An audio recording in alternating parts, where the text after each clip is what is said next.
Olá, bem-vindos à nossa conversa de hoje. A gente vai explorar juntos um material que analisa assim, uma passagem bem específica e intensa, né? Do livro do Apocalipse. É a mensagem de Jesus para a igreja que ficava lá em Tiatira. Nós temos aqui alguns trechos, sabe, de uma análise sobre o capítulo 2 do Apocalipse. O foco é nos versículos 18 a 29. E a nossa ideia é meio que destrinchar o elogio e, acho que principalmente, a repreensão bem dura que essa comunidade recebeu. Tentar entender quem ou o que era essa figura, essa tal Jezabel, nesse contexto. E o ponto de partida já chama atenção, né? É uma igreja elogiada por qualidades ótimas: amor, fé, serviço, perseverança. E olha só, estava crescendo nisso tudo. Uhum. Mas logo em seguida vem uma advertência pesada sobre algo que eles estavam, assim, tolerando. Ok, vamos desempacotar isso aí. Para começar, acho bom a gente lembrar onde essa mensagem se encaixa, né? Sim, o contexto é fundamental. O material base lembra que são palavras diretas de Jesus, já ressurreto, né? Transmitidas pelo apóstolo João para 7 igrejas reais, lá na antiga Ásia, hoje a Turquia. Exato. Igrejas que existiam mesmo. E a análise ressalta uma coisa importante. Embora fossem mensagens para eles naquela época, por estar na escritura, elas têm um peso profético. Falam com a gente hoje. A palavra de Deus é viva, né? Essa é a ideia. Perfeito. Não é só história antiga, tem aplicação hoje. Certo. E aí, olhando especificamente para Tiatira, que é a 4ª igreja da lista, Jesus se apresenta de um jeito, nossa, bem impactante. Sim, a descrição é forte. Olhos como chama de fogo, que vem tudo, né? O coração das coisas, e pés como bronze reluzente. O material diz que isso é símbolo de força, de juízo, talvez. Apocalipse 2, verso 18. Exato. Olhos que penetram, pés que julgam com firmeza. Já prepara o clima para algo sério, né? Totalmente. Mas aí, olha que interessante, ele começa com um elogio, no versículo 19. Conheço as suas obras, o seu amor, a sua fé, o seu serviço e a sua perseverança. E tem mais. E sei que você está fazendo mais agora do que no princípio. É um começo muito positivo. Muito. O material que a gente está vendo destaca que amor vem primeiro. Talvez por ser o principal para Deus. E não era uma igreja parada, né? Tava crescendo. Em plena atividade. A fonte até cita uma paráfrase, a mensagem, que diz algo como: vejo tudo que você tem feito, é impressionante. O amor, a fé, o serviço, sim, muito impressionante. Você está melhor a cada dia. Poxa, imagina ouvir isso. Quem não gostaria, né? É um reconhecimento incrível, uma comunidade vibrante, engajada, com frutos visíveis e melhorando. Isso torna a virada que vem depois ainda mais chocante, eu diria. E que virada! É aqui que a coisa fica fica tensa, né? O elogio vira correção. Versículo 20. No entanto, contra você tenho isto. Você tolera Jezabel. Uau. Aquela mulher que se diz profetiza. Com seus ensinos, ela induz os meus servos à imoralidade sexual e a comerem alimentos sacrificados aos ídolos. Nossa! Depois de tanto elogio, essa acusação de tolerar uma Jezabel parece muito grave. Gravíssimo. E essa identidade da Jezabel, né, é um ponto-chave na análise que a gente tem aqui. O material argumenta e cita comentários bíblicos importantes que Jezabel provavelmente não era o nome real da pessoa. Ah, não era o nome dela mesmo? Provavelmente não. Uma das fontes, o Novo Comentário Americano, fala da improbabilidade cultural. Seria muito, muito estranho uma família judaica ou cristã dar esse nome para uma filha. A carga histórica era péssima. Entendi, tipo, sei lá, chamar um filho de Judas hoje. Ninguém faz. Exatamente essa comparação. Então, a interpretação mais aceita, que o material também segue, é que Jezabel funciona como um apelido, um rótulo descritivo. Tipo chamar alguém forte de Hércules. Isso. Ou alguém traidor de... Bom, você sabe. Nesse caso, Jezabel trazia à mente na hora a figura histórica, a rainha fenícia, esposa do Acabe, lá de reis. E por quê? Porque a Jezabel do Antigo Testamento foi quem promoveu o culto a Baal, perseguiu os profetas de Deus, tipo Elias. Ela usou o poder para silenciar a voz de Deus, sabe? E levou o povo para uma mistura religiosa, uma apatia. Ah, entendi. Então usar esse nome era um jeito forte de dizer que essa pessoa lá em Tiatira, ou talvez um grupo, né, estava agindo parecido, se dizia profeta, mas ensinava coisa errada, levava o povo para longe de Cristo. Precisamente. Essa figura ao movimento tinha influência e ensinava coisas que resultavam naquelas duas práticas: imoralidade sexual e comer alimentos sacrificados aos ídolos. A ligação com a Jezabel histórica é essa: promover práticas contra a aliança com Deus e gerar passividade no povo. Lembra do Elias no Carmelo? Lembro, sim, o desafio. Ele pergunta: até quando vocês vão ficar em cima do muro? Se Deus é Deus, sigam ele. Se Baal é Deus, sigam Baal. E o povo ficou quieto. A influência de Jezabel criava essa paralisia, essa tentativa de servir a dois senhores. E isso levanta uma dúvida que o próprio material que a gente está vendo coloca. Essa imoralidade e o comer comida de ídolo eram coisas literais mesmo? Porque a gente lembra do apóstolo Paulo, né? Sim, tem a questão de Paulo. Ele escreveu em Romanos 14 e 1 Coríntios 10 que, em si, comer algo oferecido a ídolo nem sempre era pecado. Dependia da consciência, do contexto, para não fazer o outro tropeçar. Se Paulo falou isso, por que Jesus aqui condena tão forte? Ótima pergunta. E a análise enfrenta essa tensão. O material cita um comentário que levanta a possibilidade de ter um sentido mais simbólico, espiritual talvez. Como assim? Imoralidade sexual no Antigo Testamento muitas vezes é metáfora para infidelidade espiritual. Idolatria, quebrar a aliança com Deus, e comer alimentos de ídolos podia ser mais do que o ato literal.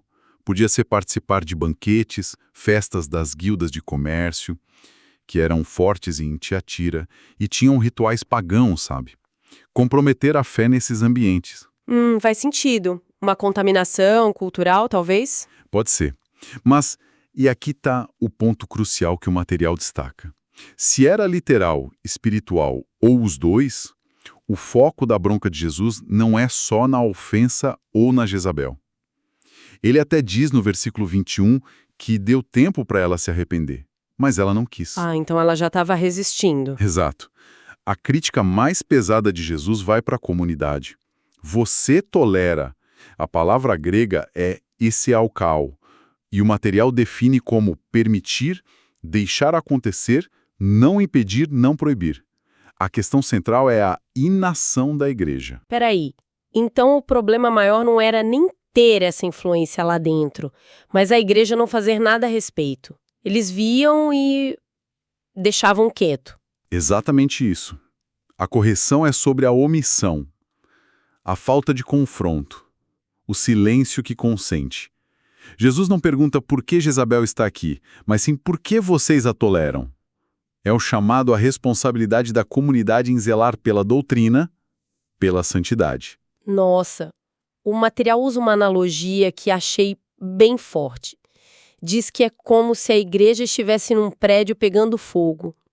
A chama subindo, fumaça para todo lado, mas em vez do pessoal gritar, tentar apagar, ajudar os outros a sair, eles ficam lá dentro, talvez cantando, se encorajando, somos abençoados, enquanto o teto está caindo. Esse silêncio, essa inércia diante do perigo, seria a tolerância de Tiatira. É uma imagem poderosa mesmo. E a análise liga isso ao silêncio do povo lá na época de Elias e Jezabel, né? Tem até o provérbio latino que o material cita, que tacet consentire videtur. Que significa? Quem cala parece consentir. Ou seja, a falta de oposição acaba tendo o efeito de uma concordância, mesmo que não intencional. O erro se fortalece se ninguém resiste. E essa dinâmica, né? Tolerar ou confrontar. Isso não era só lá em Tiatira, certo? O material dá outros exemplos da Bíblia. Sim, sim. A análise busca outros momentos parecidos. No Novo Testamento, o exemplo de Judas é bem interessante. A carta de Judas? Essa mesma. Ele começa dizendo que queria escrever sobre a salvação comum, algo bom, né? Mas ele sentiu uma necessidade urgente de mudar o tom, de pedir para os crentes batalharem pela fé. Por quê? Porque tinha gente infiltrada, indivíduos dissimulados, distorcendo a graça de Deus, transformando em libertinagem. A ideia de que a graça libera para fazer qualquer coisa. Exato. O texto que a gente analisa chama isso de graça permissiva, que permite viver sem limite seguindo a cultura, e contrasta com a graça habilitadora, que perdoa, mas também capacita a gente a resistir ao mal. Judas agiu como um pai protetor, sabe? Não se calou, confrontou essa influência que o material chama de criptonita espiritual, algo que enfraquece a fé por dentro. Criptonita espiritual, gostei disso. E mencionou outros apóstolos também? Paulo, Pedro... Menciona, sim. Diz que Paulo, Pedro, Tiago, eles também não ficavam quietos diante de problemas sérios nas igrejas. Divisões, panelinhas, imoralidade, como lá em Corinto, né? Gente processando o irmão na justiça, ganância, tratar rico melhor que pobre. Eles amavam o pessoal o suficiente para não deixar o fermento do erro se espalhar. Usavam a palavra para corrigir. É verdade. Paulo, em Filipenses 3, usa uma linguagem muito forte. Ele fala, chorando, de muitos que viviam como inimigos da cruz de Cristo, mesmo talvez se dizendo cristãos. E como ele identificava, não pela fala, mas pelo estilo de vida. O Deus deles é o estômago, a glória deles está na sua infâmia, só pensam nas coisas terrenas. Paulo não via como tolerar essa incoerência. Essa coisa de viver só para as coisas terrenas... O material liga isso a algo maior, tipo a cultura? Liga sim, conecta com o que Paulo chama em Efésios 2 de o curso deste mundo. A análise descreve isso como uma correnteza cultural, sabe? Um fluxo de valores, ideias, prioridades, que vão contra o reino de Deus. E muitas vezes essa correnteza é sutil, não parece má. Pode vir disfarçada de progresso, tolerância, mente aberta. E qual o perigo disso? O perigo, segundo o material, é que se a gente não resistir ativamente, é remar contra a correnteza. A tendência é ser levado junto. Dá para manter a aparência cristã, o linguajar, ir à igreja, mas perder a essência, a diferença, a força espiritual. Acaba se conformando com a ética do mundo. Aí entra aquela citação do Edmund Burke. A única coisa necessária para o triunfo do mal é que os homens bons não façam nada. O silêncio, a falta de discernimento e confronto permitem que esses ídolos culturais ganhem força dentro da igreja, no coração das pessoas. E essa tolerância pode meio que anestesiar as pessoas. Exatamente. O material fala numa sedação espiritual. Você começa a ter empatia pelo erro, depois concorda e daqui a pouco está defendendo aquilo que na verdade está minando sua fé, comprometendo sua identidade em Cristo. A gente deixa de ser contra a cultura, como a fé bíblica pede, para ser só uma subcultura, inofensiva, leva o rótulo de cristão, mas sem o poder que transforma. O mundo olha e pergunta, tá, tem igreja cheia, música boa, mas cadê a diferença real? Cadê o poder de Deus? A tolerância ao erro interno enfraquece o testemunho externo. É pesado pensar nisso. E voltando para Tiatira, quais as consequências dessa tolerância? E por outro lado, qual a recompensa para quem resiste? Jesus deixou isso claro. Claríssimo. O contraste é gritante. Para quem segue os ensinos da Jezabel e não se arrepende, Jesus anuncia juízo. Fala que vai lançá-la num leito de doença ou grande tribulação e os que adulteram com ela também, a menos que se arrependam. Nossa. Tem consequência séria. Mas, para os outros, os que não seguiram esses segredos profundos de Satã, como Jesus ironiza, e que se mantiveram fiéis, apeguem-se ao que vocês têm, até que eu venha, a promessa é incrível. Qual é a promessa? Aquele que vencer e fizer a minha vontade até o fim, darei autoridade sobre as nações, assim como recebi a autoridade de meu Pai. É uma promessa de reinar com Cristo. A escolha entre tolerar o erro e ser fiel tem consequências eternas. Entendi. A linha é bem clara ali.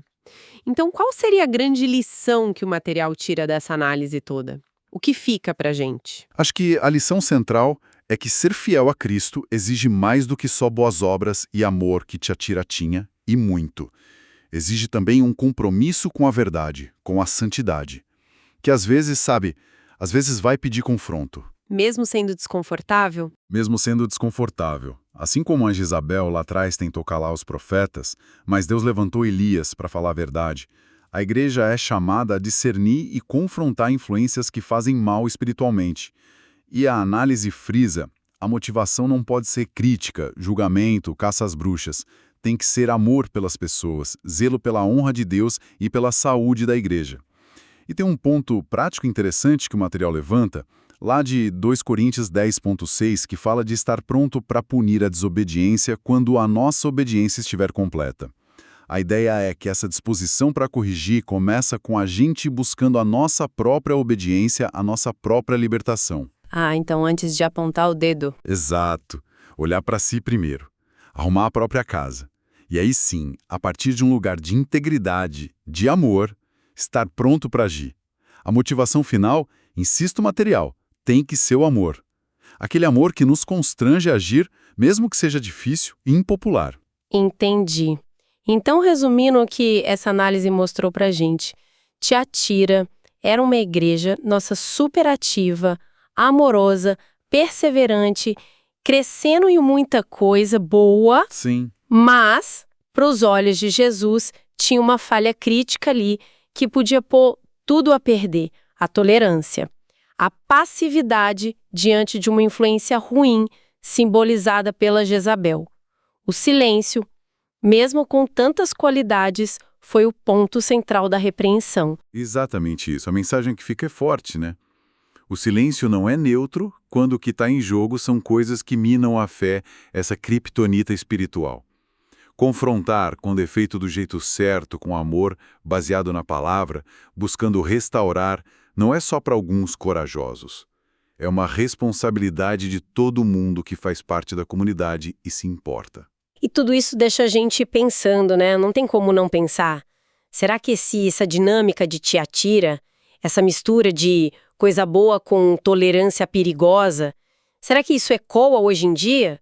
Será que, às vezes, sem perceber, a gente cultiva na nossa vida, na nossa comunidade, até nas nossas ideias, áreas onde o bom convive com uma certa preguiça de nomear e confrontar tendências, ensinos ou até comportamentos que, lá no fundo, enfraquecem a gente ou desviam do caminho? É a pergunta que fica no ar, né?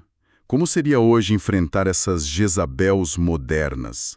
Sejam ideias, pressões da cultura, falsos ensinos ou práticas incoerentes. Como fazer isso de um jeito firme, corajoso, mas também cheio de amor, de humildade, sem cair no farisaísmo, na crítica que só destrói? Como saber quando o silêncio é sabedoria e quando é cumplicidade? Uma reflexão. Profunda. E necessária. Fica aí o desafio para a gente pensar nisso. Por hoje, nossa exploração termina aqui. Até a próxima!